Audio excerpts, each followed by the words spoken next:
তো আজকে দেখেন, আজকে হচ্ছে 26শে ডিসেম্বর 2024। আমাদের বার কাউন্সিল লিখিত ব্যাচ 2025-এর পঞ্চম ক্লাস এবং ফৌজদারি কার্যবিধির পঞ্চম ক্লাস। আজকে আমরা আমাদের সাজেশনের যে পঞ্চম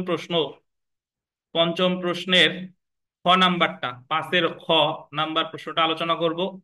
গতদিন আমরা 5-এর ক, যে এবং 4 নাম্বার প্রশ্ন।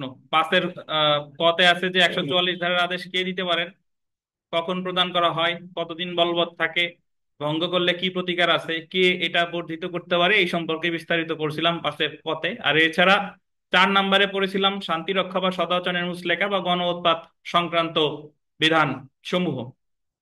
তো আজকে আমরা আলোচনা করব 5-এর খ।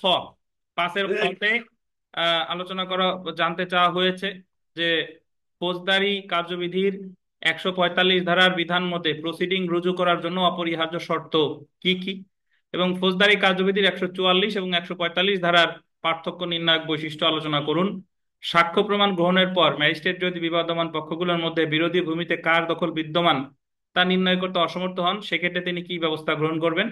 আর সাক্ষ্য প্রমাণ পর্যালোচনার পর ম্যাজিস্ট্রেট সাহেব যদি দেখতে পান যে বর্তমানে মামলার ভূমি নিয়ে শান্তিভঙ্গের কোনো আশঙ্কা নেই, তাহলে তিনি কি ব্যবস্থা গ্রহণ করবেন। অথবা এইভাবে প্রশ্ন আসতে পারে, প্রায় বাই কোয়াসি দেওয়ানি এখতিয়ার বলতে কি বোঝেন, মানে পুরোপুরি দেওয়ানি এখতিয়ার না, প্রায় দেওয়ানি এখতিয়ার বলতে কি বোঝেন।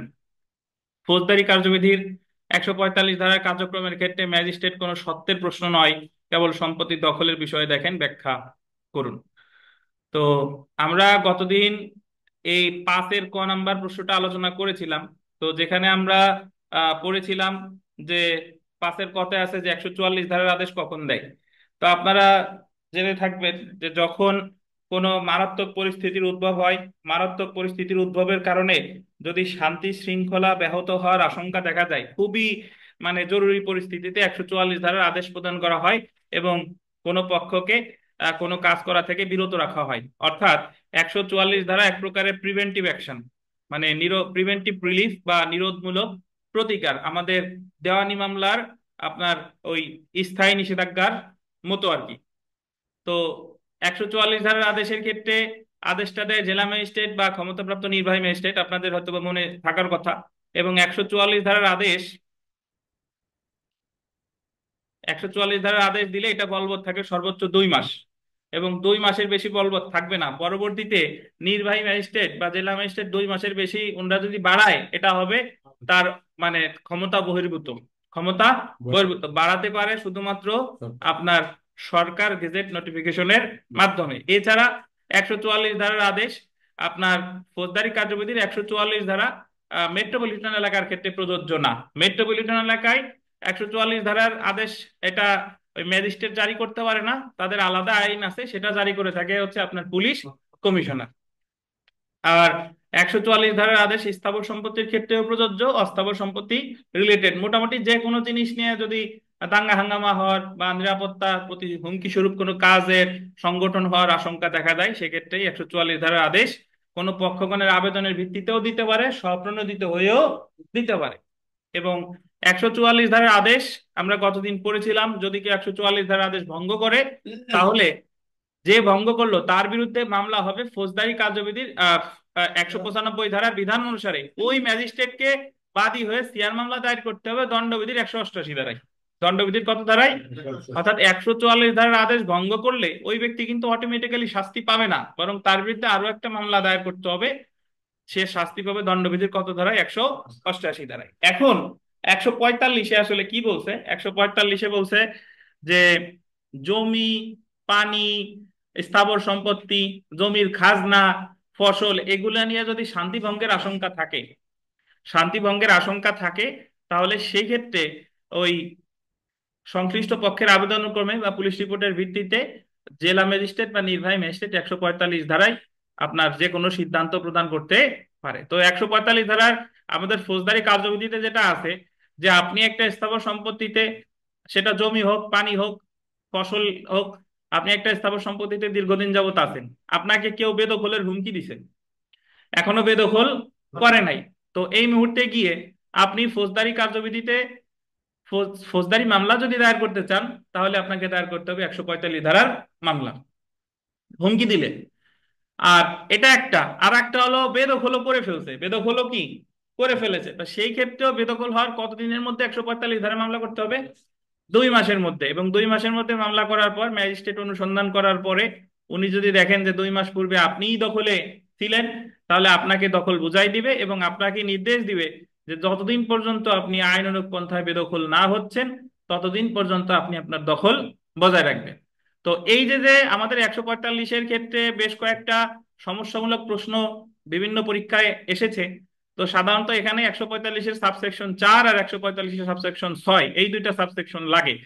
ওই জায়গায় প্রশ্ন আসে যে অমুক অমুককে বেদখল করছে, বেদখল হওয়ার 1 মাসের মধ্যে মামলা করছে, এখন আদালতে ক্ষেত্রে কি সিদ্ধান্ত প্রদান করতে পারে। তাহলে আপনি এখানে একটা জিনিস মনে রাখবেন, 145-এর 4-এ বলছে যে যদি ম্যাজিস্ট্রেট অনুসন্ধানের পরে দেখেন যে যে 2 মাস পূর্বে দখলে ছিল তাকেই প্রকৃত দখলকারী হিসেবে বিবেচনা করবেন, এটা হলো 145-4। আর তাকে একবার দখলকারী হিসেবে বিবেচনা করার পরে তার তার দখল বুঝাই দিয়ে বলবে যে তুমি যতদিন পর্যন্ত আইনানুগ পন্থায় বেদখল না হচ্ছ ততদিন পর্যন্ত তুমি তোমার দখল বজায় রাখবা। এটা বলছে 145-এর 6। তো এটা আমরা এই সম্পর্কে বিস্তারিত আলোচনা করব, এবং সেই সাথে সাথে 145 ধারার মামলা এই আদেশ যদি কেউ ভঙ্গ করে, সেও দণ্ডবিধির 188 ধারায় দণ্ডিত হবে। তো আমরা একটু পড়া শুরু করে দেখেন খ নাম্বার উত্তরটা। 5-এর খ, যে স্থাবর সম্পত্তি সংক্রান্ত শান্তি ভঙ্গের আশঙ্কা থাকলে ফৌজদারি কার্যবিধির 1898-এর 145 ধারার বিধান মোতাবেক জেলা ম্যাজিস্ট্রেট বা ক্ষমতাপ্রাপ্ত নির্বাহী ম্যাজিস্ট্রেট যথাযথ পদক্ষেপ গ্রহণ করতে পারেন। তো এখানে একটা জিনিস জেনে গেলেন যে 145 মানেই এটা হলো কি সম্পত্তি? স্থাবর সম্পত্তি। এটা 144 স্থাবরও হতে পারে, অস্থাবর হতে পারে। তারপরে আমরা চলে আসি, দেখেন যিনি আদেশ দিতে পারে স্থাবর সম্পত্তির দখল নিয়ে বিরোধের ফলে শান্তিভঙ্গের আশঙ্কা থাকলে আহ কার্যবিধি মানে হলো ফৌজদারি কার্যবিধির 145-এর 1 ধারা অনুযায়ী প্রয়োজনীয় আদেশ দিতে পারে জেলা ম্যাজিস্ট্রেট বা সরকার কর্তৃক বিশেষভাবে ক্ষমতাপ্রাপ্ত নির্বাহী ম্যাজিস্ট্রেট। উপরে উল্লেখিত যে কোনো একজন প্রয়োজনীয় ব্যবস্থা গ্রহণের জন্য আদেশ দিতে পারে। এখন আমরা চলে এসেছি যে পরীক্ষায় প্রশ্নে আসে যে 145 ধারায় প্রসিডিংস এর প্রয়োজনীয় উপাদান বা অপরিহার্য শর্ত দুইটা একই।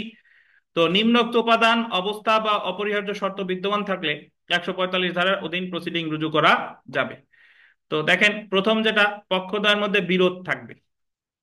বিরোধের বিষয় হবে জমি, পানি, দালান, বাজার, মৎস্য খামার, ফসল, ভূমি, উৎপাদিত অন্যান্য দ্রব্য, সম্পত্তির খাজনা, মুনাফার দখলকে কেন্দ্র করে।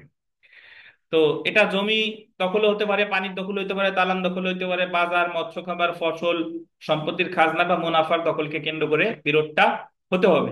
তারপরে দেখেন বিরোধের খবর ম্যাজিস্ট্রেট পুলিশ রিপোর্ট বা অন্য কোনো ভাবে পেয়েছে।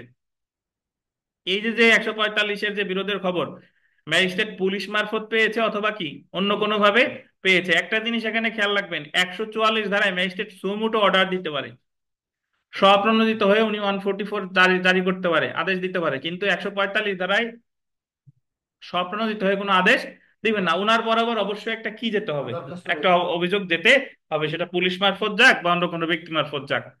তারপরে দেখেন বিরোধের কারণে শান্তি ভঙ্গ হবে এই মর্মে ম্যাজিস্ট্রেট কি হবেন? সন্তুষ্ট হবেন। বিরোধ অবশ্যই সংবাদপ্রাপ্ত ম্যাজিস্ট্রেটের স্থানীয় এখতিয়ারের মধ্যে হতে হবে। স্থানীয় এখতিয়ার মানে যদি গোপালগঞ্জ জেলার মধ্যে হয় তাহলে গোপালগঞ্জ ম্যাজিস্ট্রেট, গোপালগঞ্জে যে নির্বাহী ম্যাজিস্ট্রেট বা জেলা ম্যাজিস্ট্রেট আছে তার কাছে করবেন। এই জায়গায় তো ওই নড়াইলের ম্যাজিস্ট্রেটের কাছে গেলে কি হবে না, যার যার এখতিয়ারের মধ্যে হতে হবে। তারপর ম্যাজিস্ট্রেট বলতে জেলা ম্যাজিস্ট্রেট বা সরকার কর্তৃক বিশেষভাবে ক্ষমতাপ্রাপ্ত নির্বাহী ম্যাজিস্ট্রেটকে বোঝাবে। উল্লেখিত শর্ত বা উপাদান বিদ্যমান থাকলে 145 ধারার অধীন প্রসিডিং রুজু করা যাবে।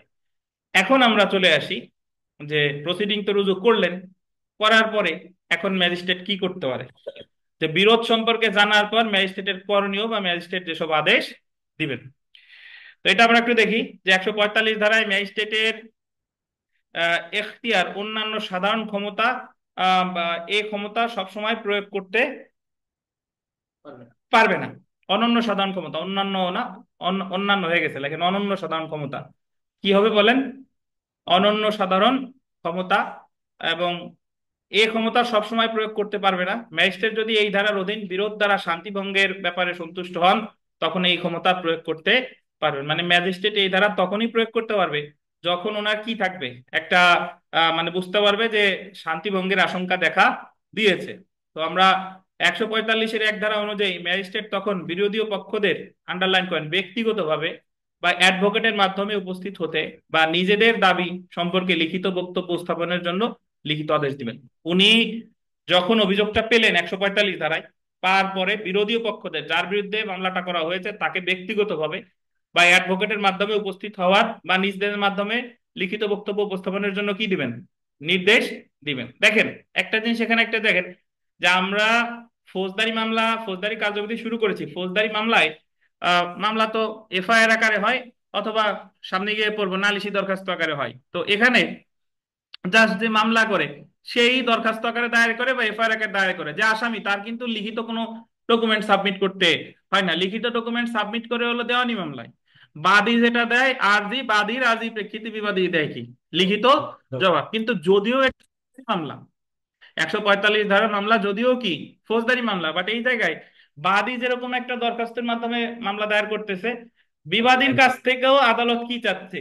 লিখিত একটা জিনিস চাচ্ছে। মানে যদিও এর মানে মামলা ফৌজদারি, বাট এর স্বভাব চরিত্র অনেকটা কিসের মতো? দেওয়ানির মতো। দেখেন তারপরে দেখেন যে 145-এর 3 ধারা অনুযায়ী উক্ত আদেশের একটি নকল সমন জারির মতো করে জারি করবে। কি করবে? সমন জারি করে মতো জারি করবে, এবং আদেশের একটি নকল বিরোধী বস্তুর কাছাকাছি প্রকাশ্য স্থানে লটকিয়ে দিবে। যে বিষয় নিয়ে মামলা হয়েছে সেই জায়গার, ওই জায়গায় কি দিয়ে আসবে? লটকিয়ে দিয়ে আসবে। তো তারপরে দেখেন 145-এর 4 ধারা অনুযায়ী ম্যাজিস্ট্রেট পক্ষ সময় লিখিত বক্তব্য যথাযথভাবে পরীক্ষা করবেন, সাক্ষ্য গ্রহণ করে ঠিক করবেন যে বর্তমানে কোন পক্ষ জমির দখলে আছে এবং আগে কে ছিল। উনি ওই যখন ওই সমন জারি করার পর উভয় পক্ষ হাজির হলো, উভয় পক্ষের বক্তব্য শুনবেন, তারপরে তাদের সাক্ষ্য গ্রহণ করবেন। করার পর যদি ওনার কাছে মনে হয় যে উনি ঠিক করবেন যে আগে বর্তমানে দখলে কে আছে আর আগে দখলে কে ছিল, যদি ম্যাজিস্ট্রেট দেখতে পান যে আদেশের, আন্ডারলাইন করবেন, পূর্ববর্তী 2 মাসের মধ্যে, আদেশের পূর্ববর্তী 2 মাসের মধ্যে কোনো পক্ষকে বলপূর্বক অন্যায়ভাবে বেদখল করা হয়েছে, আদেশের কয় মাস পূর্বে? 2 মাস পূর্বে অন্যায়ভাবে বেদখল করা হয়েছে, তখন ম্যাজিস্ট্রেট উক্ত দখলচ্যুত পক্ষকে দখলদার বলে ঘোষণা দেবেন। 2 মাস পূর্বে যারা বেদখল করা হয়েছে তারে ম্যাজিস্ট্রেট বলবে যে এই হচ্ছে প্রকৃত দখলদার। এই ঘোষণাটা দিবেন কততে? 145-এর 4-এ। কিন্তু ঘোষণা দিল, বাট দখল তো এখনো অপর পক্ষের কাছেই আছে। তাহলে পরের কাজটুকু করবে 145-এর 6। দেখেন 145-এর 6 ধারা অনুযায়ী ম্যাজিস্ট্রেট যদি দেখেন বর্তমানে যে পক্ষ দখলে আছে তাকে দখলদার বলে গণ্য করা উচিত, তখন ম্যাজিস্ট্রেট ঘোষণা দিবেন যে যথাযথ আইনগত পদ্ধতি দ্বারা, আন্ডারলাইন করেন, উচ্ছেদ না করা পর্যন্ত উক্ত ব্যক্তি দখলে থাকবেন। কি দ্বারা? যথাযথ আইনগত পন্থা দ্বারা উচ্ছেদ না করা পর্যন্ত। এবং তিনি দখলের অধিকারী, এবং তিনি দখলের অধিকারী, তার দখলে ব্যাঘাত ঘটানো কি বলেন? নিষিদ্ধ। তো 145-এর 4-এ হলো তারে 2 মাস পূর্বে যে দখলে ছিল তাকেই প্রকৃত দখলকারী হিসেবে ঘোষণা করতেছে, আর তার তার দখল বুঝাই দিচ্ছে, এবং যতদিন পর্যন্ত আইনগতভাবে বেদখল না হচ্ছে ততদিন পর্যন্ত সে তার দখলে থাকবে। এটা বলছে 145-এর কততে? 6। 145 ধারার কার্যধারা চলমান অবস্থায়, আন্ডারলাইন করবেন, কোন পক্ষ মারা গেলে ম্যাজিস্ট্রেট মৃত পক্ষের বৈধ প্রতিনিধিকে পক্ষ হিসেবে অন্তর্ভুক্ত করতে পারবেন। দেখেন ফৌজদারি মামলায় যদি রাষ্ট্রপক্ষের কেউ মারা যায়, জিয়ার মামলা হইলে তো অটোমেটিক্যালি কেউ মারা গেলে সমস্যা নাই, চলে। আর সিআর মামলা হইলেও নালিশকারী মারা গেলে নালিশকারী পক্ষে মামলা চলে, অ্যাবেট হয় না। কিন্তু আসামি মারা গেলে মামলা সবসময় অ্যাবেট হয়ে যায়, বাতিল হয়ে যায়। কিন্তু দেওয়ানি মামলায় আমরা জানি যে বাদী বা বিবাদী যেই মারা যাক না কেন, তার জায়গায় তার পক্ষভুক্ত হয়, বৈধ প্রতিনিধিরা পক্ষভুক্ত হয়। তাই যদিও এটা ফৌজদারি মামলা, কিন্তু এই জায়গায় বলে দিছে যে যদি কোনো পক্ষ মারা যায়, হতে পারে বাদী, হতে পারে বিবাদী, মারা গেলে তার জায়গায় কি হবে? পক্ষভুক্ত হবে। তো এই যে আর একটা কারণ দেখেন, ওই একটু আগে একটা প্রশ্ন পড়ছিলাম, সেটার উত্তর এই জিনিসটা লাগবে যে কোয়াসি দেওয়ানি এখতিয়ার বলতে কি বোঝায়। মানে প্রায় দেওয়ানি এখতিয়ার, এটা নাম ফৌজদারি মামলা, বাট এটার ভাবসাব ফৌজদারি দেওয়ানির মতো। নাম ফৌজদারি কিন্তু ভাবসাব দেওয়ানির মতো। তো এখানে ওই যে আমি যুক্তি দেব যে ফৌজদারি মামলায় সাধারণত এক পক্ষ মামলা দায়ের করে, অপর পক্ষ লিখিত ডকুমেন্ট জমা দেয় না। লিখিত ডকুমেন্ট প্রতিপক্ষ জমা দেয় দেওয়ানি মামলার ক্ষেত্রে, কিন্তু এই মামলায় বাদী পক্ষ যে পিটিশন দায়ের করতেছে, বিবাদী পক্ষের কাছ থেকেও আদালত লিখিত বক্তব্য গ্রহণ করে। আচ্ছা, তারপরে এক, ফৌজদারি মামলায় সাধারণত পক্ষভুক্ত হওয়ার সুযোগ থাকে না। মারা গেলে, আসামি মারা গেলে মামলা কি হয়ে যায়, অ্যাবয়েড হয়ে যায়। কিন্তু এটা ফৌজদারি মামলা হলেও এই জায়গায় পক্ষভুক্ত হওয়ার কি আছে, সুযোগ আছে। তারপরে ফৌজদারি মামলায় সাধারণত কাউকে দণ্ড দেয়, জরিমানা দেয় অথবা কারাবাস দেয়। কিন্তু এই মামলায় জরিমানা কারাবাস কিছুই দিচ্ছে না, এই জায়গা কি বুঝাই দিচ্ছে, ঘোষণা করতেছে বা যার যার দখল বুঝাই দিচ্ছে। বাট দখল বোঝানোর দায়িত্ব হলো কোন আদালতের, দেওয়ানি আদালতের। বাট এটা ফৌজদারি মামলা হলেও এর আদেশের প্রকৃতিও কিসের মতো, দেওয়ানির মতো। তো এই আর কি, তাই আলোচনার পরিশেষে বলা যায় যে যে যদিও 145 ধারার মামলা একটি ফৌজদারি মামলা, কিন্তু এটাকে কি মামলা বলে, প্রায় দেওয়ানি এখতিয়ার বলে, বা এটাকে কোয়াসি সিভিল মামলা বলা যেতে পারে। তো আর একটা যে বিষয় সেটা হলো যে 145 ধারার ক্ষেত্রে সত্য দেখার কোনো সুযোগ নেই। আমাদের 145 ধারার যে ভিতরে যা আছে সেটা হলো যে কে সত্য আছে এটা অপ্রাসঙ্গিক। 145 ধারায় দেখবে কে দখলে ছিল, কে আর কাকে বেদখল করা হয়েছে, এটাই। এখানে সে সত্য ছিল কি ছিল না, সত্য দেখার দায়িত্ব কার, দেওয়ানি আদালতের। সত্য দেখার দায়িত্ব দেওয়ানি আদালতের। দেখেন যে বিরোধের বিষয়বস্তু কোনো ফসল বা দ্রুত পতনশীল হলে তা যথাযথ হেফাজত বা বিক্রয়ের আদেশ দিবেন। যদি এই বিরোধের বিষয়বস্তু কোনো ফসল হয় বা দ্রুত পচনশীল হয়, তাহলে তিনি তা যথাযথ হেফাজতের বা বিক্রয়ের আদেশ দিতে পারেন। তো এই এই অংশটুকুর উত্তর এতটুকুই। এটার উত্তর হলো যে অপরিহার্য শর্ত কি কি, এই অংশের উত্তরটুকু হলো এই পর্যন্ত। হতে যে ফৌজদারি কার্যবিধির 145 ধারা বিধান মধ্যে প্রসিডিং রুজুর অপরিহার্য শর্ত কি কি, এই পর্যন্ত হলো এটার উত্তর। তারপরের অংশ দেখেন, জানতে চাইছে যে 144 এবং 145 ধারার মধ্যে পার্থক্য। তো পার্থক্য আসলে আমরা অলরেডি আলোচনা করে ফেলেছি। তারপরেও দেখেন, আদেশের ক্ষেত্রে উৎপাত বা আসন্ন বিপদের জরুরি ক্ষেত্রে 144 ধারা আদেশ দেওয়া হয়। অপরদিকে স্থাবর সম্পত্তি সংক্রান্ত বিরোধের কারণে শান্তি ভঙ্গের আশঙ্কায় 145 ধারার আদেশ দেওয়া হয়। তারপরে দেখেন, সম্পত্তির ক্ষেত্রে প্রযোজ্যতা 144 ধারা স্থাবর এবং অস্থাবর উভয় সম্পত্তির ক্ষেত্রেই প্রযোজ্য। অপরদিকে 145 ধারা শুধুমাত্র স্থাবর সম্পত্তির ক্ষেত্রেই প্রযোজ্য। আদেশের কার্যকাল, সরকার গেজেট দ্বারা ভিন্ন কিছু নির্দেশ না দিলে 144 ধারার আদেশ 2 মাসের বেশি বলবৎ থাকে না। 144 ধারার আদেশের বলবৎকাল কতদিন, 2 মাস। অপরদিকে প্রকৃত দখল নির্ধারিত না হওয়া পর্যন্ত 145 ধারা আদেশ বহাল থাকে। অর্থাৎ 145 ধারা আদেশ 10 বছর, কে 10 দিনও থাকতে পারে, 10 বছরও থাকতে পারে, 20 বছরও থাকতে পারে। মানে যতদিন পর্যন্ত ওই লোকটাকে বৈধভাবে বেদখল করা না হচ্ছে, ততদিন পর্যন্ত 145 ধারা আদেশ কি থাকবে, বহাল থাকবে। তারপরে দেখেন, বক্তব্য পেশ, 144 ধারা আদেশের পূর্বে কেউ বক্তব্য পেশ করতে পারে না। পক্ষান্তরে 145 ধারা আদেশের পূর্বে উভয় পক্ষকে বক্তব্য পেশ করার কি দেওয়া হয়, সুযোগ দেওয়া হয়। তারপরে দেখেন একতরফা আদেশ, 144 ধারার আদেশ একতরফা ভাবে দেওয়া যায়। অন্যদিকে 145 ধারার আদেশ একতরফা ভাবে দেওয়ার কোনো কি নাই, সুযোগ নাই। একতরফা ভাবে দেওয়া যায় মানে বুঝেন, 144 ধারার আদেশ তো 144 ধারা বা দিয়ে দিল, কিন্তু 145 ধারা আদেশ দিলে অবশ্যই উভয় পক্ষরে শুনে মিলিয়ে দিবে। ক্রোক বা রিসিভার, 144 ধারায় ক্রোক করা বা রিসিভার নিয়োগ সংক্রান্ত বিধান নাই। পক্ষান্তরে 145 ধারায় ক্রোক বা রিসিভার নিয়োগ সংক্রান্ত বিধান আছে। এই ক্রোক বা রিসিভার যে নিয়োগটা করে, এই নিয়োগটা করে হলো 146 ধারায়। কত ধারায়, 100। জি। তো প্রযোজ্যতা যদি আমরা একটু দেখি, প্রযোজ্যতা 144 ধারার মেট্রোপলিটন এলাকার ক্ষেত্রে প্রযোজ্য না। অর্থাৎ মেট্রোপলিটন এলাকায় 144 ধারা জারি করে ঠিকই, বাট 144 ধারার মতো করে ওদের আলাদা আইন আছে। সে জায়গায় পুলিশ কমিশনার, পুলিশ অধ্যাদেশ টধ্যাদেশ এই টাইপের কিছু আছে, সেটাই জারি করে। কিন্তু ফৌজদারি কার্যবিধির 144 ধারা ওই মেট্রোপলিটন এলাকায় নির্বাহী ম্যাজিস্ট্রেট বা জেলা ম্যাজিস্ট্রেট জারি করবে না। পক্ষান্তরে 145 ধারা মেট্রোপলিটন এলাকায়ও কি বলেন, প্রযোজ্য। আর পরিধি দেখেন, 144 ধারা অনেক পরিধি অনেক বেশি, পক্ষান্তরে 145 ধারা পরিধি কি বলেন, সীমিত। তো এখানে আরেকটা জিনিস খেয়াল করেন, অনেকে আপনারা, আমি গতদিনও আলোচনা করেছিলাম, অনেকে কারফিউ বলতে বুঝেন 144 ধারার আদেশ। কারফিউ আর 144 ধারার আদেশ আসলে এক না। কারফিউ আছে স্পেশাল পাওয়ার্স অ্যাক্ট 1974 বা বিশেষ ক্ষমতা আইন 1974 24 ধারায়। কারফিউ এর সাজা হচ্ছে 1 বছর, কারফিউ এর সাজা 1 বছর। বিশেষ ক্ষমতা আইন 1974 24 ধারায় ওই যে আমরা কোর্টে যে যে আপনার স্পেশাল ট্রাইব্যুনালের যে মামলা, যে 25-এর ক, 25 খ, 25, যে আপনার আহ, ফাঁকি দেওয়া, চোরাচালানি, তারপরে কালোবাজারি, এই আইন যে মানে এই সাজাগুলো যে আইনে আছে, স্পেশাল পাওয়ার্স অ্যাক্ট 1974-এর 24 ধারায় আছে কারফিউ, সাজা 1 বছর। জি। তো কারফিউকে বলে সান্ধ্য আইন, সান্ধ্য আইন।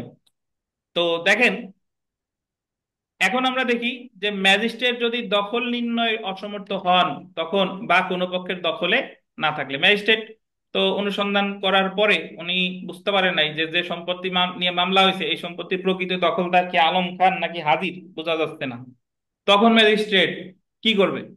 সাক্ষ্য প্রমাণ গ্রহণের পর বা মৌখিক ও দালিলিক সাক্ষ্য পর্যালোচনা করার পর ম্যাজিস্ট্রেট যদি বিবাদমান পক্ষদ্বয়ের মধ্যে বিরোধীয় বিষয় কার দখলে আছে তা নির্ণয় করতে ব্যর্থ হন, বাদীর দখলে আছে নাকি বিবাদীর দখলে আছে এটা নির্ণয় করতে কি হয়েছে, ব্যর্থ হয়েছে, বা কোনো পক্ষই দখলে না থাকে, তখন ধারা আন্ডারলাইন করবেন 146-এর 1 অনুযায়ী ম্যাজিস্ট্রেট উক্ত বিরোধীয় বিষয় ক্রোক করতে পারেন। ক্রোকের ইংরেজি কি?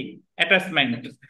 তো যদি উনি দেখেন যে কেউই দখলে নাই, বাট কে দখলে আছে এটা শনাক্ত করা যাচ্ছে না, তখন কি করবে ভাই? ক্রোক করবেন। যখন একটি এখতিয়ার সম্পন্ন আদালত উক্ত সম্পত্তিতে পক্ষদ্বয়ের মধ্য থেকে প্রকৃত দখলদার নির্ধারণ করতে পারবে, তখন ম্যাজিস্ট্রেট ক্রোক প্রত্যাহার করবেন। যদি কখনো প্রকৃত দখলদারকে করতে পারে, নির্ধারণ করতে পারে, তখন ম্যাজিস্ট্রেট কি করবে? প্রত্যাহার করবে। তবে ক্রোক করার পূর্বে ম্যাজিস্ট্রেটকে এই মর্মে সন্তুষ্ট হতে হবে যে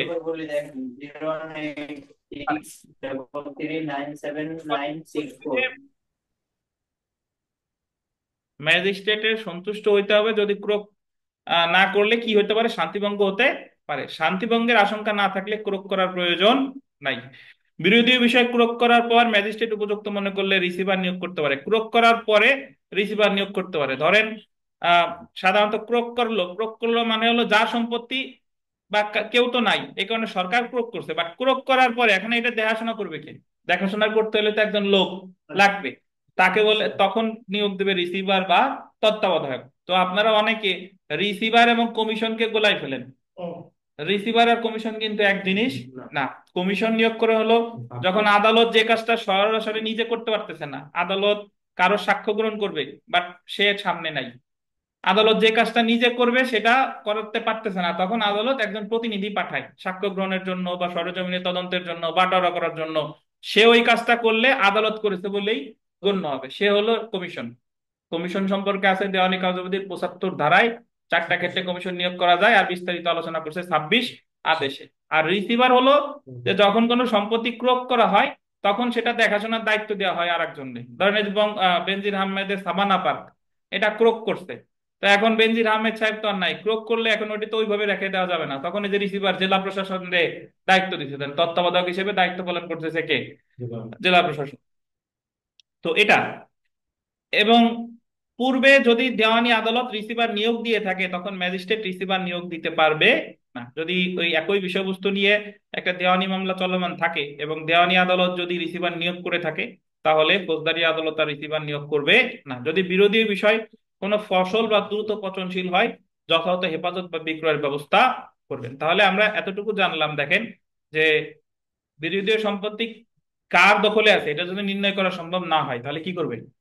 আদালত সম্পত্তি ক্রয় করতে পারে এবং ক্রয় করার পরে দেখাশোনার জন্য একজন রিসিভার নিয়োগ করবে। জি। তাদের বচন জেলায় বিক্রি করা নেই। তারপরে দেখেন, বিরোধীয় বিষয় নিয়ে শান্তিভঙ্গের কারণ না থাকলে, বিরোধী বিষয় নিয়ে যদি শান্তিভঙ্গের কোনো কারণ না থাকে, সাক্ষ্য প্রমাণ পর্যালোচনা করে ম্যাজিস্ট্রেট যদি দেখতে পান যে বর্তমান মামলার ভূমি নিয়ে শান্তিভঙ্গের কোনো আশঙ্কা নেই, তখন আন্ডারলাইন করবেন। ওখানে আমরা উপরে 145-এর 5 ধারাটা পড়ি নাই, 145-এর 5 ধারা অনুসারে ম্যাজিস্ট্রেট তার সমস্ত আদেশ বাতিল করবেন এবং পরবর্তী সকল কার্যক্রম স্থগিত ঘোষণা করবেন। ম্যাজিস্ট্রেট যদি 145-4-এর অধীন বিরোধীয় বিষয় ক্রোক করে থাকেন তাহলে 146-এর 1-এর অধীন উক্ত ক্রোক প্রত্যাহার করে নেবেন। অর্থাৎ 145-এর 4-এও ক্রোক করা যায়। ক্রোক আছে দুইটা জায়গায়, 146 আর 145-এর 4। যদি 145-এর 4-এ যদি ক্রোক করে থাকেন সেটা প্রত্যাহার করবে 146-এর 1-এ। যাদের সাব সেকশন মনে না থাকে তারা কিভাবে লিখবেন? খালি 145 ধারা এই কথা আছে। জি। তো এখন আমরা চলে আসি যে ধারা 145 ও প্রায় দেওয়ানি এখতিয়ার। ধারা 145ও কি প্রায় প্রায় দেওয়ানি এখতিয়ার। এই জায়গায় একটা উত্তর আছে বটে, বাট আপনি এই প্রশ্নের উত্তরটা আপনি নিজের ভাষায় লিখতে পারেন কিভাবে। 145 ধারার মামলা কি, কে করে, অপরিহার্য শর্ত কি কি সব দিলেন। 145-এর একে কি আছে, তিনে কি আছে, চারে কি আছে, ছয়ে কি আছে। তারপরে আপনি একটু নিজের মতো করে ব্যাখ্যা দিলেন যে দেওয়ানি মামলায় সাধারণত দেওয়া হয় হচ্ছে প্রতিকার, আর ফৌজদারি মামলায় দেওয়া হয় শাস্তি। কিন্তু দেখা যাচ্ছে যে 145 ধারার মামলা ফৌজদারি নেচারের হলেও এই জায়গায় দেওয়া হচ্ছে দখল বা প্রতিকার, এ জায়গায় শাস্তির কোনো বিধান নাই, এক। দ্বিতীয়ত, দেওয়ানি মামলায় বাদী দেয় লিখিত, বাদী দেয় আর্জি, বিবাদী দেয় লিখিত জবাব। ফৌজদারি মামলায় কিন্তু বাদী নালিশ দরখাস্ত দায়ের করে বা এফআইআর করে, এ জায়গায় আসামি কিন্তু লিখিত কোনো জিনিস জমা দেয় না। বাট 145 ধারার মামলা ফৌজদারি হলেও এখানে বাদী যেটা জমা দিচ্ছে তার প্রেক্ষিতে বিবাদী এসে লিখিত একটা ডকুমেন্ট সাবমিট করতেছে।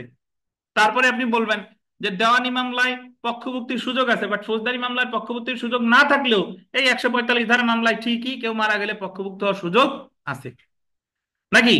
তারপরে আরো বলা যায় যে দেওয়ানি মামলা দায়েরের একটা নির্দিষ্ট তামাদি মেয়াদ আছে, নির্দিষ্ট তামাদি মেয়াদ আছে, কিন্তু আমরা জানি ফৌজদারি মামলার কোনো নির্দিষ্ট তামাদি মেয়াদ নাই। যৌক্তিক কারণ থাকলে 50 বছর পরেও মামলা দায়ের করা যায়, কিন্তু এই 145 ধারা মামলার তামাদি মেয়াদ আছে কতদিন, 2 মাস। ওই যে 2 মাসের মধ্যে আপনাকে মামলাটা দায়ের করতে হবে। তাই আলোচনার পরিশেষে বলা যায় যে সবকিছু বিবেচনা করে এই এই 145 ধারা মামলাকে কি বলে, প্রায় দেওয়ানি এখতিয়ার বলে। বুঝতে পারছেন? জি। জি। এটা যদি আপনি নিজের মতো করে লিখতে চান, তারপরে এখানে একটু দেখি যে স্থাবর সম্পত্তি যেমন জমি সংক্রান্ত ব্যাপারে যদি কোনো বিরোধ দেখা দেয় তখন সেই বিরোধ নিষ্পত্তি করে এখতিয়ার সম্পন্ন দেওয়ানি আদালত। এসব ব্যাপারে দেওয়ানি আদালতের মূলত এখতিয়ার আছে।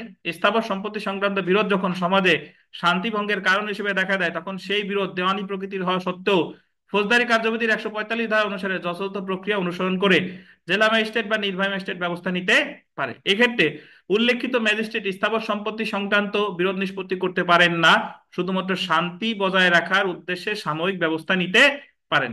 ম্যাজিস্ট্রেটের এসব ব্যবস্থা নেওয়ার ক্ষমতা ফৌজদারি কার্যবিধির 145 ধারায় বলা আছে। ফলে এই ধারার অধীন ম্যাজিস্ট্রেটের ক্ষমতা আধা দেওয়ানি এখতিয়ার বলে গণ্য করা হয়। সো এই যে যে উত্তর আছে তার থেকে কি আপনার উত্তর ভালো হয় না? আমি যদি বিবেচনা করি, তুলনা করি, তাহলে তো মানে আধা দেওয়ানি এখতিয়ার কেন বলতেছে? একজন মানুষ ছেলে, বাট তার স্বভাব চরিত্র কিসের মতো, মেয়ের মতো। কেন মেয়ের মতো? দেখবেন যে হাতে নেল পলিশ নেছে, তারপরে আবার ওই কথা বলার অঙ্গভঙ্গি, তাহলে এটা আপনার প্রমাণ করতে হবে না যে কেন তার মেয়ের মতো লাগতেছে। তো উপযুক্ত আলোচনা হতে বলা যায় যে ধারা 145-এর কার্যধারা মূলত দেওয়ানি প্রকৃতির, তবে তা সাময়িক সময়ের জন্য। এর মূল প্রতিকার দেওয়ানি আদালতের এখতিয়ার রয়েছে, তাই ফৌজদারি কার্যবিধির অধীন এই ধরনের প্রতিকারকে প্রায় দেওয়ানি এখতিয়ার বলে। আর আপনি যদি ভালো হয় যে 145 ধারা রিলেটেড যা যা আছে এগুলো আলোচনা করলে, তারপরে আমি যে কতগুলা কথা বললাম একটু তুলনা করে দিয়ে তারপরে বলবেন যে তাই আলোচনার পরিশেষে 145 ধারা মামলাকে কি বলা হয়, প্রায় দেওয়ানি এখতিয়ার বলে। বুঝতে পারছেন? এখন আমরা চলে আসি 145 ধারা অমান্যের শাস্তি। 145 ধারা যদি কেউ অমান্য করে তাহলে কি হবে। 145 ধারার অধীন যদি ম্যাজিস্ট্রেট কোনো আদেশ দেন এবং কোনো পক্ষকে দখল সম্পর্কে ঘোষণা দেন, তখন এই এই আদেশ ভঙ্গ করলে বা অমান্য করলে পেনাল কোড 1860-এর কত ধারায় শাস্তিযোগ্য অপরাধ? 188 ধারা শাস্তিযোগ্য অপরাধ হিসেবে কি হবে বলেন, গণ্য হবে। এখন 188 ধারার মামলাটা করবে কে বলেন তো, কে করবে?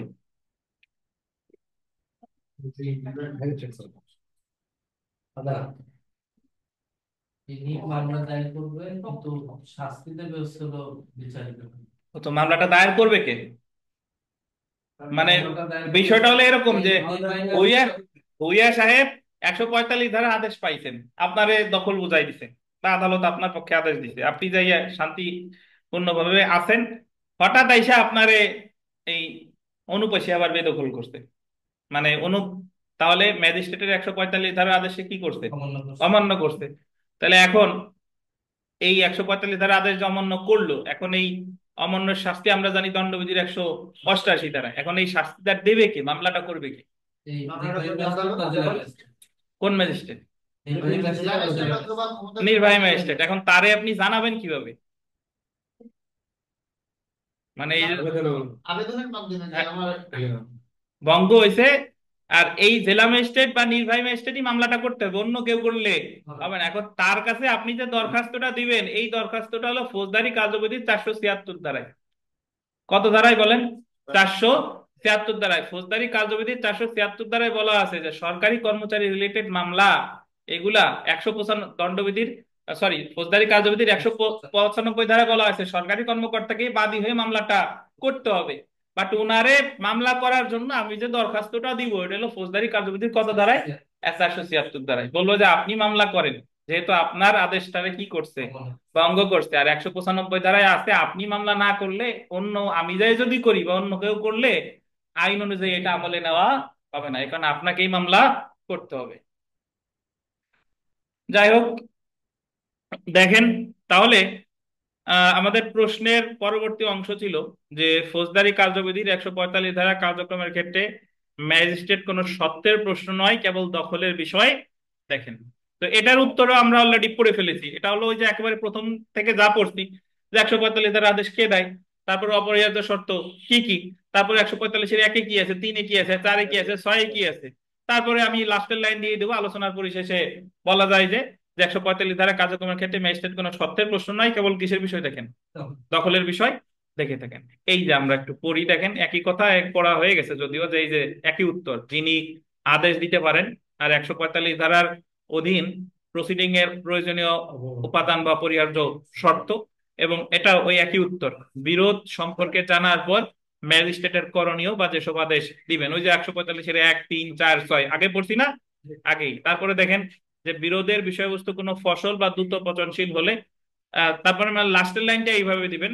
অথবা আলোচনার পরিশেষে বলা যায় যে আহ ফৌজদারি কার্যবিধির 145 ধারার কার্যক্রমের ক্ষেত্রে ম্যাজিস্ট্রেট কোনো সত্যের প্রশ্ন নাই, কেবল কিসের বিষয় দেখে থাকেন, দখলের বিষয় দেখে থাকেন। কারণ 145 ধারা এখন পর্যন্ত আমরা যা যা পড়ছি এর ভিতরে কি সত্যের কোনো কথা আছে?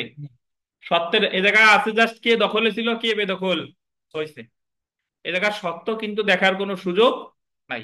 এবং সত্য যদি কোনো ম্যাজিস্ট্রেট মহোদয় দেখে থাকেন তাহলে উনি এটা মানে বেআইনি, অবৈধ বা এখতিয়ার বহির্ভূত ভাবে কাজ করেছেন বলে গণ্য হবে। 240 ধারা যেমন ম্যাজিস্ট্রেট তার 2 মাসের বেশি দিতে পারে না, দিলেই একটা বহির্ভূত, এ জায়গাও আমরা আচ্ছা, আপনাদের এখানে যদিও আপনাদের পড়ার বিষয়বস্তু না, পরীক্ষায় কখনো আসে নাই বা প্রিলিতেও আপনাদের আগে কখনো পড়াই নাই, নতুন ব্যাচ যারা তাদের পড়াইছি, একটা জিনিস শুনে রাখেন। সেটা হলো আহ আমাদের তামাদি আইনে যেরকম আছে সুখাধিকার। সুখাধিকার হলো যে যদি কোনো ব্যক্তি দীর্ঘদিন যাবত কোনো পথ দিয়ে হাঁটে, কোনো পুকুরের পানি খায়, কোনো আলো বাতাস উপভোগ করে বা কোনো সুবিধা ভোগ করে অনবরত বা শান্তিপূর্ণভাবে কত বছর, 20 বছর, তাহলে সেই জিনিসটার প্রতি তার সুখাধিকার অর্জিত হয়। এবং যদি তাকে এই সুখাধিকার উপভোগে বাধা দেয় তাহলে বাধাপ্রাপ্ত হওয়ার কয় বছরের মধ্যে মামলাটা করতে হবে? 2 বছরের মধ্যে। তামাদি আইনের 26 ধারায় বলা আছে। কত ধারায়? 26 ধারায়। এখন আপনারা কি জানেন যে ফৌজদারি কার্যবিধিতেও সুখাধিকারের মামলা করা যায়?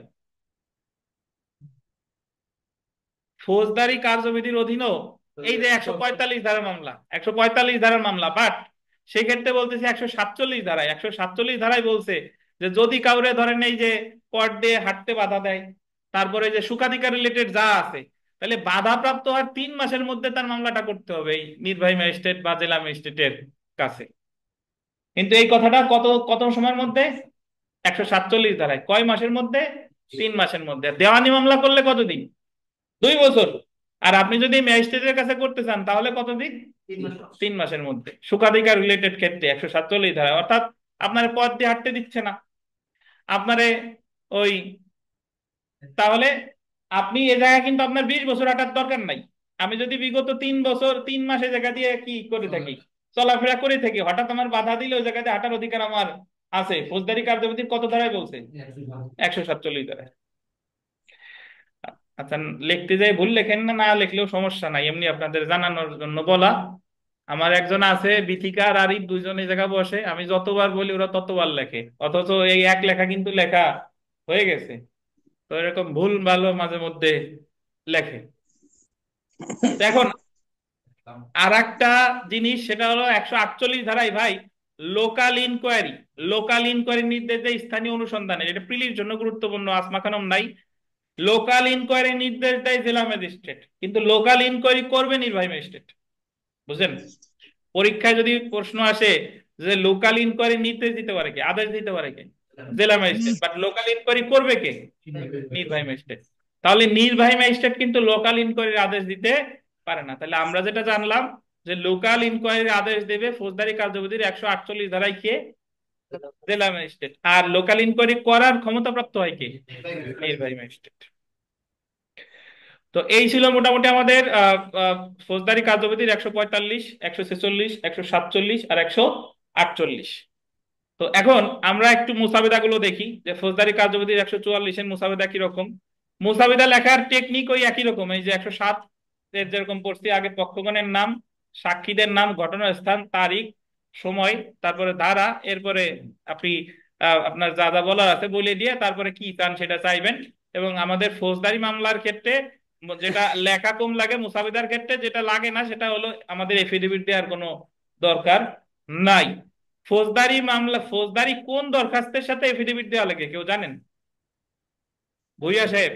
জি স্যার, ওই যে স্থানান্তরের মামলা, ট্রাইব্যুনালে কোনো না, মামলা, ওটা নারী শিশু তো আর আপনাদের বিষয়বস্তু না। স্থানান্তরের কিন্তু মামলা। আপনাকে ওই ফৌজদারি, আপনারা যে মামলা স্থানান্তরের যে আবেদন করি 528-এর 1 বা 528-এর 1 দায়রা জজের কাছে, 528-এর 2 চিফ জুডিশিয়াল ম্যাজিস্ট্রেটের কাছে, এই ক্ষেত্রে কি দেওয়া লাগবে? এফিডেভিট দেওয়া লাগবে। জি, দেখেন তাহলে ফৌজদারি কার্যবিধির 144 ধারা পিটিশনের মুসাবিদা মোকাম ঢাকার বিজ্ঞ নির্বাহী হাকিমের আদালত ঢাকা। তো আর একটা কথা, আপনারা অনেকেই ওই নির্বাহী ম্যাজিস্ট্রেটের আগে মেট্রোপলিটন নির্বাহী ম্যাজিস্ট্রেট যেন কেউ লেখেন না। মানে নির্বাহী ম্যাজিস্ট্রেট সব জায়গায় নির্বাহী, উনারা আর আলাদা মেট্রোপলিটন লাগানোর দরকার নাই। পিটিশন মামলা নং এত, ধারা 144 ফৌজদারি কার্যবিধি। এখন আপনি আবার বলতে পারেন যে ঢাকা তো মেট্রোপলিটন এলাকা, সে জায়গা বলে 144 নাই পড়ে আসলাম, তাহলে এই জায়গা আবার 144 লেখছে। কারণ ঢাকার তো পুরো এলাকায় মেট্রোপলিটন এলাকা না। ঢাকা কি জেলা আছে না? জি? কি কর নাই? মুসাবিদা ছিল কিন্তু আপনি আড়াই ফেলছেন। আপনি কি বই আকারে করছেন? এই এই কারণেই তো নাই, আলাদা আলাদা শীট করলেই নাই, হারাই যাবে।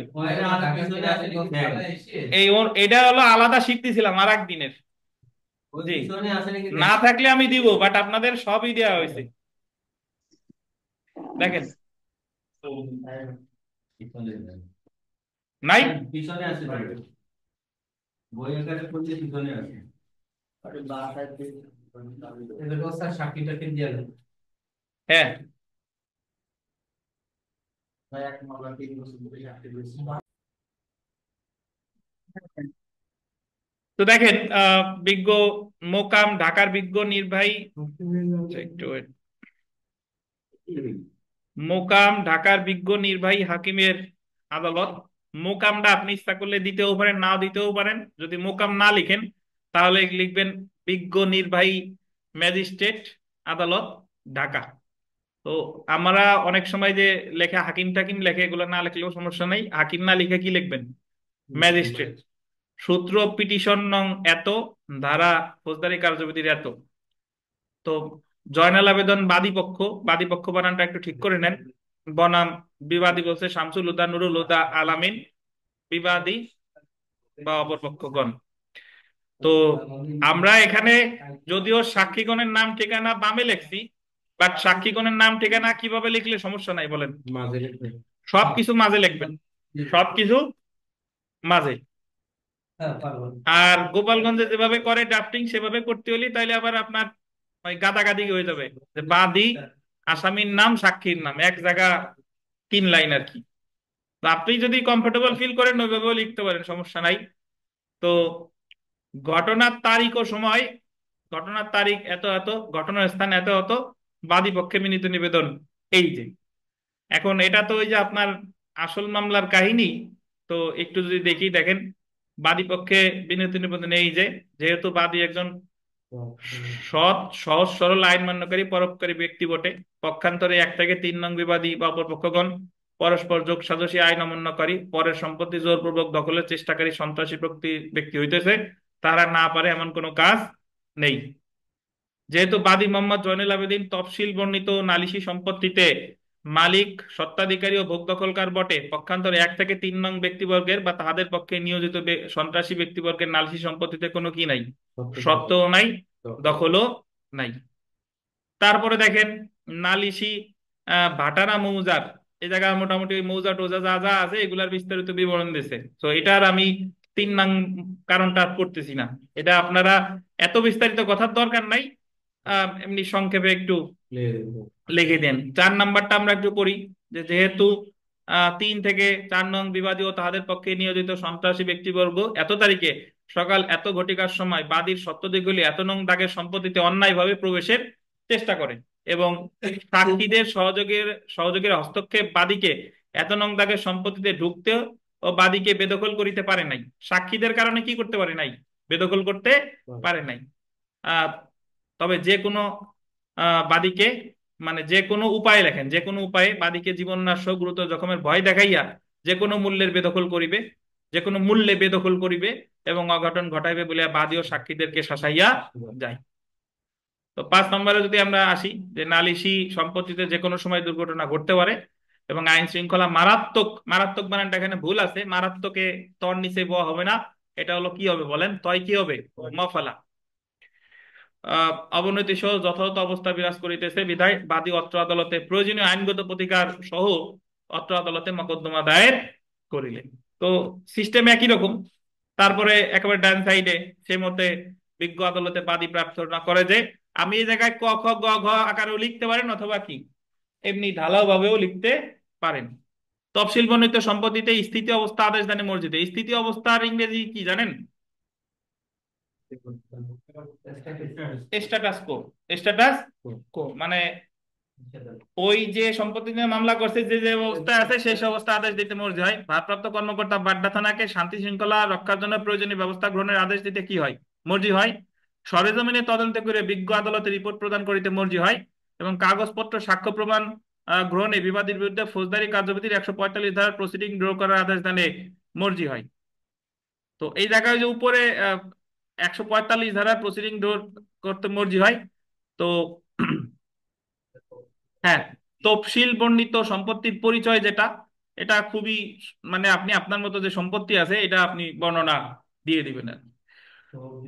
তো এই জায়গায় আসলে এই সব টাইপের লিখিত আপত্তিও একই। লিখিত আপত্তি আইসা সে বলবে যে না না আমি এরকম কোনো ঘটনা ঘটাই নাই, সব অস্বীকার করে দেবেন। আর জাস্ট লিখিত আপত্তিতে কি দেওয়া লাগবে না, সাক্ষীদের নাম, ঘটনার তারিখ টারিখ এগুলা কিছু দেওয়া লাগবে না। তো এগুলা এমনিতে রিডিং পড়লে ইনশাল্লাহ পারা যাবে। বুঝতে পারছেন? যেহেতু আমার মূল যে জিনিসটা দরকার সেটা হলো কি,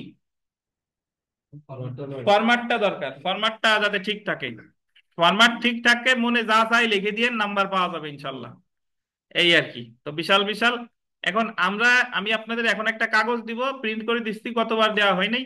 সেটা হলো পড়বো আমরা ফৌজদারি কার্যবিধির অনুসারে আমলযোগ্য অপরাধ প্রতিরোধে পুলিশের কি করণীয় আছে। এটা হলো ধারা 149 থেকে 153। একটু অপেক্ষা করেন। তো দেখেন, আহ, আমাদের সাজেশনে এই এই পেজটা নাই, বা এই প্রশ্নটা নাই, যে ফৌজদারি কার্যবিধি 1898 ত্রয়োদশ অধ্যায়, মানে 13তম অধ্যায়, এখানে এই অধ্যায়টার নাম হচ্ছে preventive action of the police. মানে পুলিশের আহ প্রতিরোধের যে অধিকার আছে, পদক্ষেপ নেওয়ার যে অধিকার। তো 2000 ওই আপনার 20 সালে যখন থেকে বার কাউন্সিল লিখিত প্রশ্নটা কঠিন হওয়া শুরু করে। ওইদিকে আবার রাজীব ভাইদের মেইলও করে দিয়েছে, dear MS morning. Yes yes yes. Sir side talking শোনা যায়। আপনারা যারা যারা কথা বলবেন একটু, যেহেতু নিজেরা কথা বলবেন না সেহেতু আনমিউট করে, আমার যতদূর জানা মানে জানি একা একা আনমিউট হয় না, হয় কি? কিন্তু অধিকাংশ পার্টিসিপেন্ট যারা জয়েন করে তারা দেখি যে একা একা আনমিউট হয়ে যায়। মানে কি ওরা মনের অজান্তে করে নাকি একা একা হয়?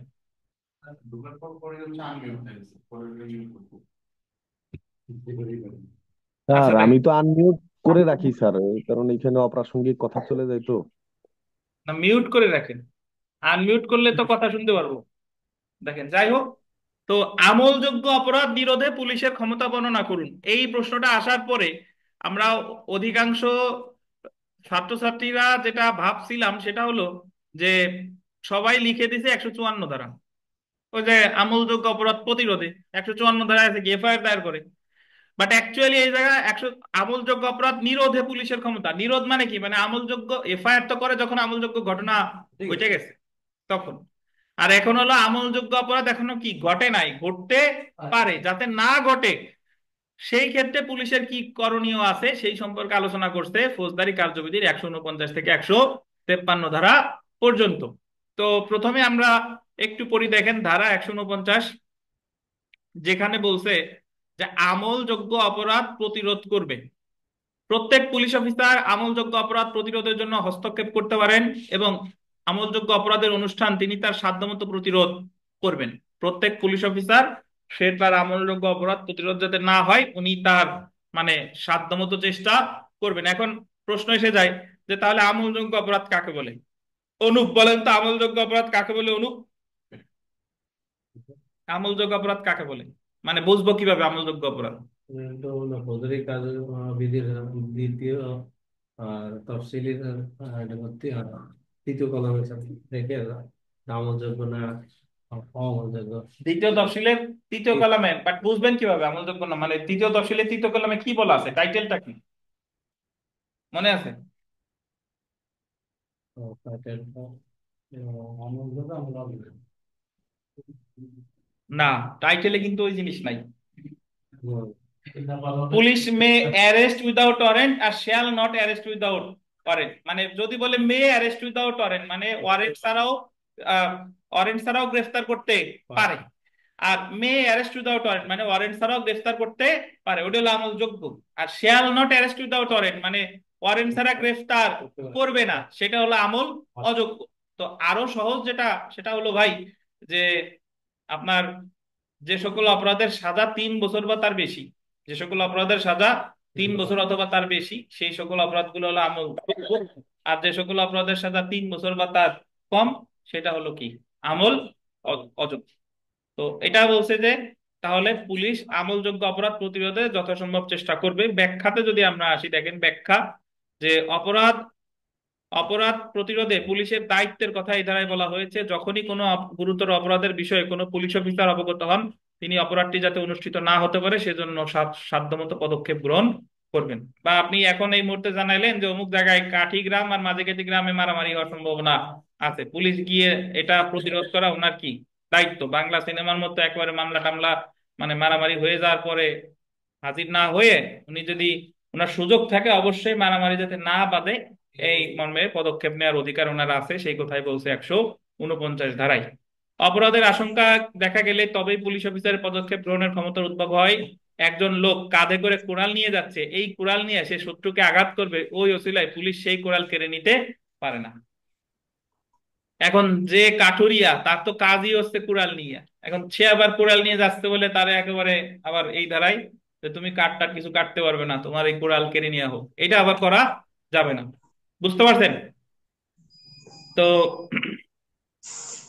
তারপরে দেখেন আমরা ধারা 150-এ চলে আসি। ধারা 150, অনুরূপ অপরাধের ষড়যন্ত্র সম্পর্কে সংবাদ। অপরাধের ষড়যন্ত্র প্রভৃতি বিষয়ে খবর পেলে পুলিশ অফিসার সে খবর তার ঊর্ধ্বতন অফিসারের কাছে বা যে অফিসার অপরাধ প্রতিরোধের অধিকার রাখেন তার কাছে পৌঁছে দিবেন। ওই যদি অপরাধ সংগঠন সম্পর্কে কি পাই, খবর পাই, তাহলে পুলিশ অফিসার তার মানে যে অ্যাকশন নিতে পারে সংশ্লিষ্ট সেই কর্মকর্তাকে অবশ্যই কি করবেন, অবগত করবেন। এখানে অধিক্ষেত্রের কোনো প্রশ্ন নেই, যেখানেই অপরাধের ষড়যন্ত্র হোক না কেন পুলিশ অফিসার এই ধারায় ব্যবস্থা গ্রহণ করতে পারবেন। এখানে অধিক্ষেত্রে বলতেছে যে ধরেন যে এমন না যে গোপালগঞ্জের পুলিশ আহ, যেখানেই থাক, ধরেন নড়াইল এলাকায় গেল, তো নড়াইল এলাকায় উনি যদি জানে যে এমন অপরাধ সংগঠনের আহ আছে মানে সম্ভাবনা আছে, তাহলে নড়াইলের যে সংশ্লিষ্ট কর্মকর্তা তারই উনি কি জানাবেন আর কি। এমন না যে গোপালগঞ্জেই জানাইতে হবে, বিষয়টা তা না। তো তারপরে দেখেন ধারা 151, যে ধারাটা গুরুত্বপূর্ণ, এই 151 ধারাটায় আমরা এর আগেই পড়েছি অনুরূপ অপরাধ প্রতিরোধের জন্য গ্রেফতার। আমরা যখন পড়েছিলাম যে বিনা পরোয়ানায় গ্রেফতার করতে পারে 4টা ধারা পড়ছিলাম, মনে আছে? 54, 55, 57 আর 151। 151 ধারায় বলতেছে যদি এরকম কোনো পরিস্থিতি উদ্ভব হয় যে কাউরে গ্রেফতার না করলে আর অপরাধ প্রতিরোধ করা যাচ্ছে না, দুই পক্ষই হেলমেট নিয়ে হাজির হয়ে গেছে, তো এই মুহূর্তে গ্রেফতার না করলে কি মারামারি আনাআনি সম্ভব, তখন তারে গ্রেফতার করতে পারে কত ধারায়? 151 ধারায়। কোনো পুলিশ অফিসার যদি কোনো আমলযোগ্য অপরাধ সংগঠনের ষড়যন্ত্রের কথা জানতে পারেন এবং তার নিকট যদি প্রতীয়মান হয় যে এই অপরাধ সংগঠন অন্যভাবে নিবারণ করা যাবে না, তাহলে তিনি ম্যাজিস্ট্রেটের আদেশ ও ওয়ারেন্ট ব্যতীতই ষড়যন্ত্র ব্যক্তিকে গ্রেফতার করতে পারেন। বুঝতে পারছেন? তবে এখানে একটা কথা আছে, ব্যাখ্যাতে যদি আমরা যাই, যে এই ধারার উদ্দেশ্য হচ্ছে গুরুতর পরিস্থিতিতে অপরাধ প্রতিরোধের জন্য পুলিশকে বিনা ওয়ারেন্টে গ্রেফতারের ক্ষমতা প্রদান। যেখানে অবস্থা গুরুতর নয় সেখানে এই এই অধিকার প্রয়োগ করা যাবে না, অবশ্যই পরিস্থিতিটা হতে হবে কি গুরুতর। এই ধারায় গ্রেফতার করা হলে গ্রেফতারকৃত ব্যক্তিকে 24 ঘন্টার বেশি আটক রাখা যাবে না। 24 ঘন্টার বেশি আটক রাখা যাবে না, কত ধারায় বলছে? 61। এবং তাকে যথাশীঘ্র ম্যাজিস্ট্রেটের কাছে পাঠাতে হবে এবং থানার ভারপ্রাপ্ত অফিসার ম্যাজিস্ট্রেটকে এ বিষয়ে রিপোর্ট দিবেন।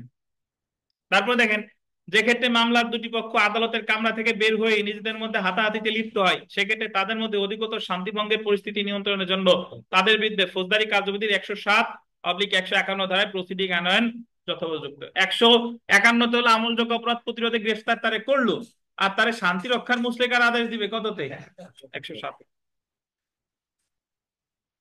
152-তে আমরা দেখি, 152 সরকারি সম্পত্তির ক্ষতি সাধন প্রতিরোধ। সরকারি সম্পত্তি, আমাদের আশেপাশে সরকারি, এই যে রাস্তাঘাট এগুলা কি সরকারি, রেল স্টেশন যা যা আছে কি সরকারি। তো যদি কোথাও কোনো সরকারি সম্পত্তির ক্ষতি সাধন করা হয়ে থাকে, পুলিশ সেটা মানে এটা রক্ষা করার সাধ্যমতো কি করবেন, প্রতিরোধের সাধ্যমতো চেষ্টা করবেন। এই যে দেখেন, বাংলাদেশের অনেক স্থানে সরকারের স্থাবর অস্থাবর সম্পত্তি যেমন জমি জমা গাড়ি বাড়ি মালপত্র আছে। বাংলাদেশের অনেক স্থানে নৌপথে জনকল্যাণের জন্য সরকারি চিহ্ন দেওয়া আছে। এসবের অপসারণের চেষ্টা যদি কোনো পুলিশ অফিসার দেখতে পান, তাহলে তিনি বন্ধ করার চেষ্টা করবেন। দণ্ডবিধিতে 430 থেকে 433 ধারায় এ জাতীয় অপরাধের বিবরণ পাওয়া যায়। তারপর এটা দেখেন যে 153 ধারা, সর্বশেষ ধারা, যে ওজন ও পরিমাপের সরঞ্জাম পরীক্ষা। এখন তো আর পুলিশ এগুলা পরীক্ষা করতে যায় না, এখন তো সরাসরি মোবাইল কোর্ট পরিচালিত হয়, উনি যায় সকল পদক্ষেপ গ্রহণ করেন। কিন্তু একটা সময় পর্যন্ত বা এখনো পুলিশ ইচ্ছা করলে থানার ভারপ্রাপ্ত কর্মকর্তা ওজন বাটখারা এগুলা পরীক্ষা করতে পারে এবং তিনি এইগুলো আটক করতে পারে, কোনো ওই ব্যক্তিকে না। যদি মনে করেন যে আমরা যেটা বলে পড়িয়ান নাকি, যে ওজন ওটা দেখা গেলো যে 1000 গ্রাম হয়ে গেছে 800 গ্রাম, তাহলে এই ক্ষেত্রে উনি ওই জিনিসগুলো আটক করতে পারে ফৌজদারি কার্যবিধির 153 ধারায়। এই যে দেখেন, ওজনের জন্য ব্যবহৃত বাটখারা, দাড়িপাল্লা, নিক্তি প্রভৃতি থানার ভারপ্রাপ্ত অফিসার তার থানার সীমার মধ্যে পরীক্ষা করার অধিকার রাখেন। প্রিলিমিনারি পরীক্ষার প্রশ্ন, যে ওজন এবং পরিমাপের সরঞ্জাম পরীক্ষা করতে পারেন কে? থানার ভারপ্রাপ্ত কর্মকর্তা। তিনি যদি মনে করেন যে ওইগুলো খাঁটি নয়, তাহলে তিনি ওইগুলো আটক করতে পারেন এবং সঙ্গে সঙ্গে অধিক্ষেত্র সম্পন্ন ম্যাজিস্ট্রেটের নিকট আটকের সংবাদ দিবেন। এই আটকটা কারে আটক করছে? ওই ব্যক্তিরে? ওই ব্যক্তির না, এই আটকটা হচ্ছে কি ওই সরঞ্জাম রে। তো ব্যাখ্যা দেখেন, যে দীর্ঘদিন ব্যবহারের ফলে বাটখারা ক্ষয় হয়ে যেতে পারে, সেই ক্ষয় যদি খুব সামান্য হয়, ওই বাটখারাকে খাঁটি নয় এমন বাটখারা বলা যাবে। মানে হলো, জালমুড়ি খাওয়ার সময় দেখবেন যে মানুষ দীর্ঘদিন যে কোনো জিনিস ব্যবহার করলে ওই জিনিসটার একটা ক্ষয় আছে। যে ছুরি দিয়ে পেঁয়াজ কাটে, সেই ছুরি কি ক্ষয় হয়ে গেছে বা নিচের কাঠ ক্ষয় হয়ে গেছে। তো বিষয়টা যদি এরকম হয় যে দীর্ঘদিন ব্যবহার করার ফলে হালকা ক্ষয় হয়েছে, সেটা এই ধারার আন্ডারে আনা যাবে না। কিন্তু যদি সেই ইন্টেনশনালি করে থাকে, দেখা গেলো এক 1 কেজির ভিতরে 300 গ্রাম নাই, তাহলে তো আর হবে না। এবং দণ্ডবিধির 13 অধ্যায় বাটখারা এবং পরিমাপক যন্ত্র বিষয়ক অপরাধের বিধান পাওয়া যায়। সেই জায়গায় শাস্তি আছে, এই রিলেটেড যে ভেজাল টেজাল দিলে সর্বোচ্চ শাস্তি আছে যে কোনো বর্ণনার 1 বছর কারাদণ্ড, 264 থেকে 267 পর্যন্ত। তো আজকে এই পর্যন্তই ইনশাল্লাহ। আগামী দিন আমরা বিস্তারিত যে এফআইআর, তারপরে পুলিশি তদন্ত, আসল এতদিন যা করছি এখনো আসল জায়গায় আমরা ঢুকি না, এলো স্টার্টার খাইছি কেবল, বুঝতে পারছেন? মেইন কোর্স শুরু হবে আগামী দিন থেকে, যে মামলা কিভাবে করে, তদন্ত কিভাবে করে, এই রিলেটেড বিস্তারিত যে বিধিবিধান আছে সেটা পড়বো আর কি আমরা ইনশাল্লাহ। তো অনলাইনে যারা স্যার, আছে প্রশ্ন থাকলে জিজ্ঞাসা করতে পারেন, বলেন। প্রশ্ন নাই স্যার। আমি একটু কথা বলতাম স্যার।